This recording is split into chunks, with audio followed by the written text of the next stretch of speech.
Abby and Jackson, and this is our son Noah, a 4-year-old son Noah. And to sum up what Mr. Anderson said about me, I basically spend my entire day playing around on the internet. So for those of you who tweet and Instagram and pin and do all that stuff, be encouraged, because you may be able to make it into a career one day. But in all seriousness, I hope that what we do on the internet is much more than simply play around.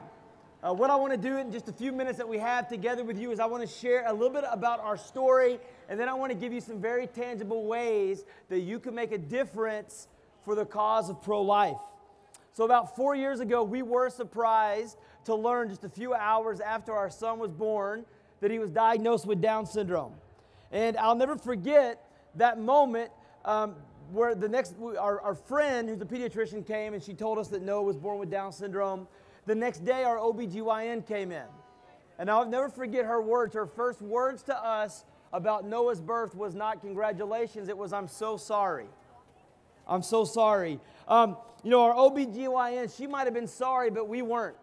Because we knew that Psalm 139 tells us that God has created every single person on this planet, you, me, Noah, the millions of babies in the wombs, that God knitted those babies together with a purpose and a plan.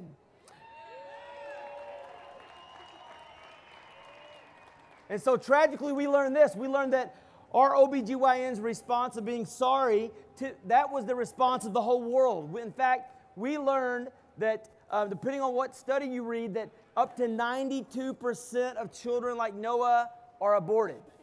Okay, let that statistic sink into your brain for a second. Every time you see one Noah, there's 9 Noahs that you do not see today because they've been aborted.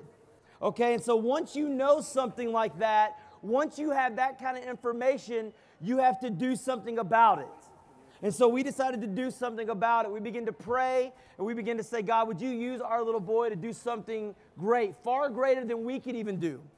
And so we didn't know how God would do that, but we just prayed. And we knew this. We knew that a lot of people that were making a choice to abort a child, that they were fearful. And fear makes people do some really, really bad things. And so we took our iPhones and we began to record Noah's life 60 seconds a day, every single day. And we put that on a website called noahsdad.com. We also created a Facebook, a Twitter account, a Pinterest page, and everything else that goes with it. And we just began to tell his story. And so what happened was, I wish I could have time to tell you all of the amazing stories that have come out of this little boy's life, but his website now reaches millions of people across the planet for the purpose of life. And his website is helping people come out of fear and into light and have their babies.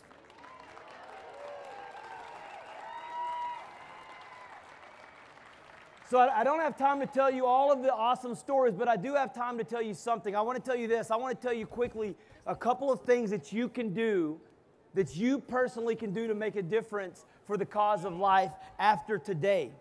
Number one is this, to recognize that each of you have a story. The fact that you're here today on a Saturday means this, that you have a story to tell, that you're passionate in the fight for life just like we are.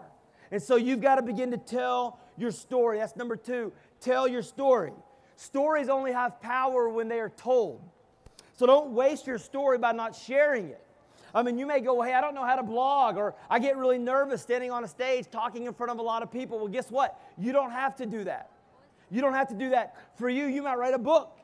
You might take your next door neighbor to coffee. You might go work at a pregnancy crisis center. But you need to get out there and do something. You need to tell your story. You need to love on people. Stories have power. I want to tell you one quick one. There was a lady in our church who she recently found out that one of her children in the womb was going to be born with some complications. And so she contemplated abortion. She came to our church and she was honest and she goes, hey, I think we're going to abort this baby.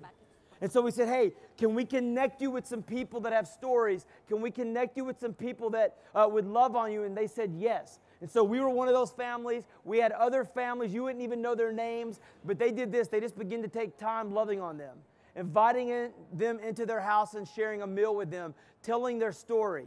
And guess what? In December, they sent me a picture. They went ahead and had their baby. And they're in love with their baby because of this. Not because they came to a march or a rally or they read our blog, but because someone took time to love on them and share their story. And so stories have power. And finally, let me give you one last thing.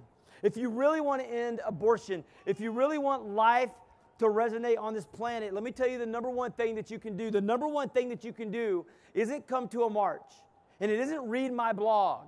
The number one thing that you can do if you really want to make an impact for the cause of life is pray that our country would turn its hearts back to God.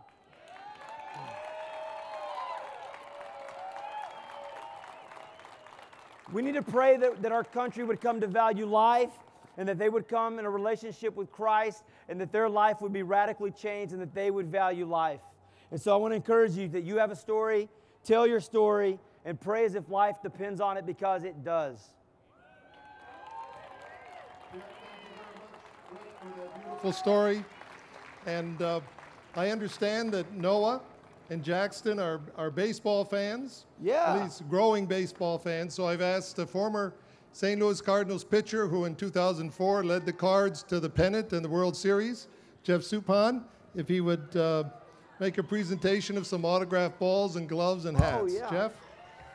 Now, I know you guys are Dallas Rangers fans, but I got you some St. Louis Cardinal hats for all of you. There you go. All right.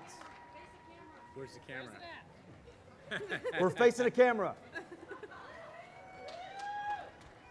There you go. And I have some autographed baseballs and some gloves for you guys. So, All right. Yeah. Look fun. Look at that. Oh, you got me? All right, hey, now I want to do one thing. The Archbishop, he took a picture earlier. Come over here. You took a selfie, and your selfie's going to be big, but I want to take the largest pro-life Ussie. Now, an Ussie is where we have a group of us together, okay? So we're going to get an Ussie. Come on. And we're going to have these people retweet it today, okay? So come on over here. Come on over here. We're in on the Ussie. Pardon us for We just gotta a get minute. in In fact, tight. put your signs up. Are y'all ready? 1, 2, 3. All right, you be sure to share that. Bye.